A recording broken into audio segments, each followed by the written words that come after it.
is the Josephine Baker story. I'm a big history guy now, but when I was a kid, I obviously, I didn't know my history like that. I'd never heard of her. And I Yeah. remember the tagline. It said, before Marilyn, before Madonna, there was Josephine. And I can recall thinking, why are they saying before Janet, too? But you know what I'm saying? Yeah. I got what they were trying to do. It is what it is. But man, what an incredible performance. And rooted in history. And I remembered the way Walter Winchell treated her when she was pushing back, when she was fighting for civil rights, and there was fake news around Josephine Baker that she was some kind of unhinged black woman, but she was just fighting for her right to exist. And I just wanted to know what a powerful way you portrayed her and immortalized her. But you, as a black woman in the arts, how did that change you? How did that change your life? Well, number one, it was the opportunity that allowed me to use most of every ounce of what I had as an artist at that point in my career. Um, it was the opportunity that put me on the map, that I could sustain a character in almost every frame of a long film. That happens very rarely. Before that film about Josephine Baker, there had been Lady Sings the Blues Yes, yes, yes. years With Diana Ross. before, and then a dearth of it. Very rarely is a woman, period, and not to mention a woman of color in almost every frame of a film. And so it put me on the map that I could actually hold a film, that I could be responsible enough to be okay, that it didn't happen again ever that way for me is yet just a comment on how things can go, but it put me on the map. Lynn Whitfield became like someone that was a name that was a respected actress, an Emmy Award winning actress. So it affected me there. And the other ways I just understood the power of where advocacy and artistry meet. Um and because she was that, she Yeah. fought in her own way, and her art was definitely her own. So long story short, she definitely had an effect on me, and there's a little sort of branding somewhere on my body that says, "Yeah, psst, Josephine Baker energy is somewhere with you always." Is it true that Whitney Houston was also up for that role? Is that should that just sitting in that Everyone room? in the world, every actress that I know, because first they saw everyone, absolutely everyone. And the first decision where I cried, I was so devastated because they finally said after 4 months that I was out of the running, that they were going to go with Irene Cara as the young Josephine Baker and Diane Carroll as the older Josephine Baker. And something happened with that. It kind of, I don't know what, but a few months later, they came back and said they want to see you again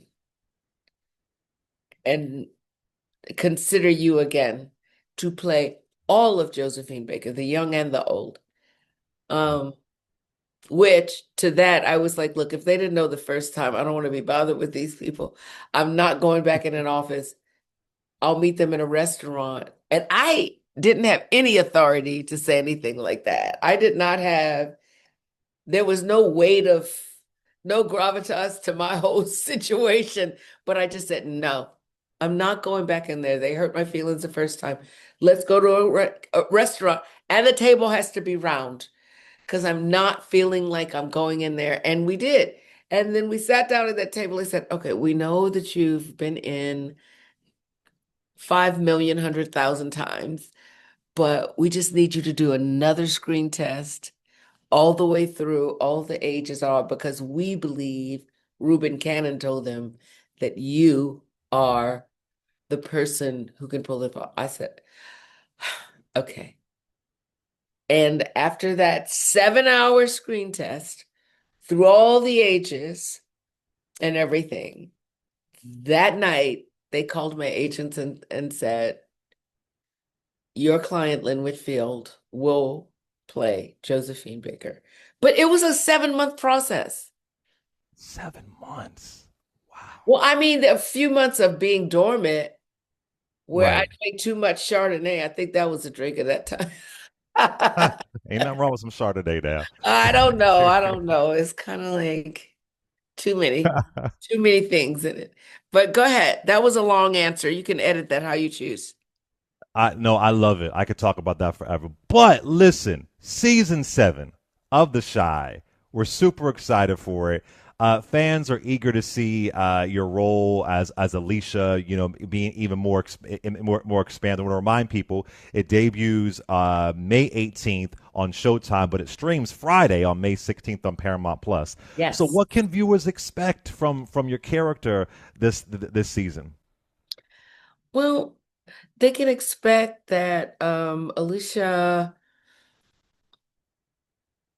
is is transforming her grief, trying to soothe her grief, sadness, and the hollow, big old hole in her heart from the loss of her son, that she is sublimating that and transforming it into a desire for revenge.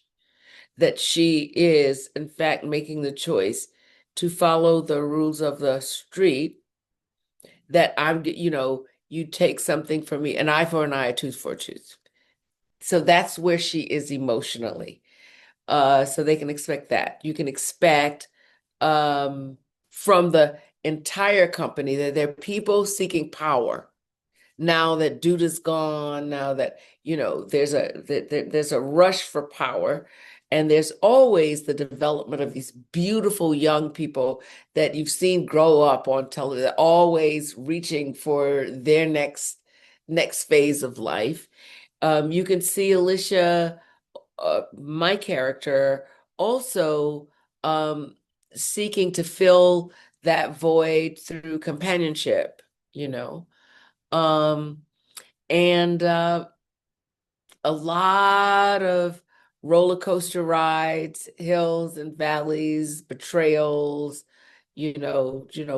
sort of power moves, and people really, going to revenge and violence as opposed to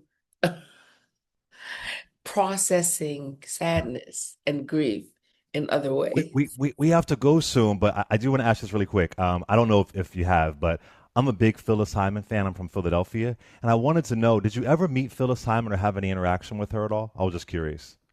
Oh, that is so. I did.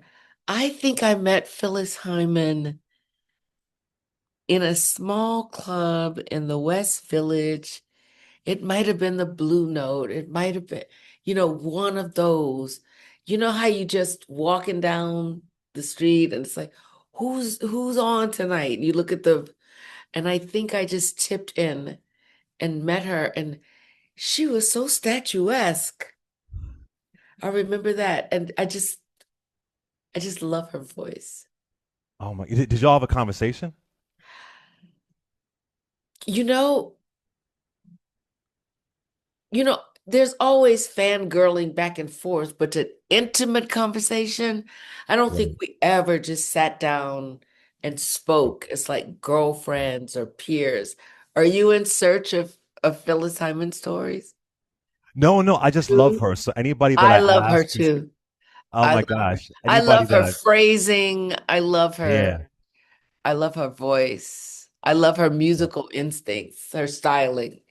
So And talented. folks don't talk about her enough. So when I talk to somebody who's been in this industry for a minute, I Yeah. usually What ask. can you do Yeah. to amplify her more, I wonder? Oh, listen, it would be a dream to write a Phyllis Hyman biopic. It would be a dream, but it would be a dream of mine. What a Well, I story she guess, has.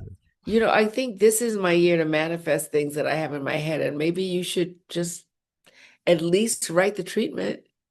Write the treatment. I love it. I love it. the legendary Miss Lynn Whitfield. It's an honor to talk with you. I want to thank you for all your work. And I want to remind people, season 7 of The Chi, May 16th on Paramount Plus, and then on air on Showtime, May 18th. Lynn Yes. Whitfield, we love you. Thank you for all your work. Oh, thank you. Thank you so much for amplifying the show and me. Thank Of you. course.